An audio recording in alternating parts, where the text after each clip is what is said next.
मित्रांनो, fiscal deficit हा शब्द तुम्ही बऱ्याच वेळा ऐकला असाल.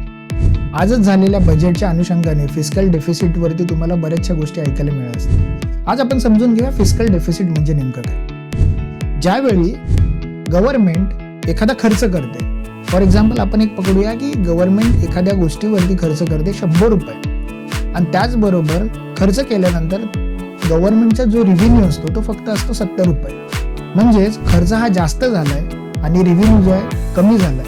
याच्यातला जो डिफरन्स असतो त्याला डेफिसिट म्हटलं जातं. त्याचबरोबर जर गव्हर्नमेंटचा खर्च 100 रुपये झाला असेल आणि त्यांचा इन्कम जर 150 रुपये असेल तर याच्यातला जो डिफरन्स असतो त्याला सरप्लस म्हटलं जातं. मित्रांनो, गव्हर्नमेंट बऱ्याचशा गोष्टी म्हणजे जसं कॅपिटल एक्सपेंडिचर असतील, रेव्हेन्यू एक्सपेंडिचर असतील, या माध्यमातून आपल्यावरती खर्च करत असते आणि ह्याच्यामधला जो डेफिसिट येतो त्याला फिस्कल डेफिसिट म्हटलं जातं.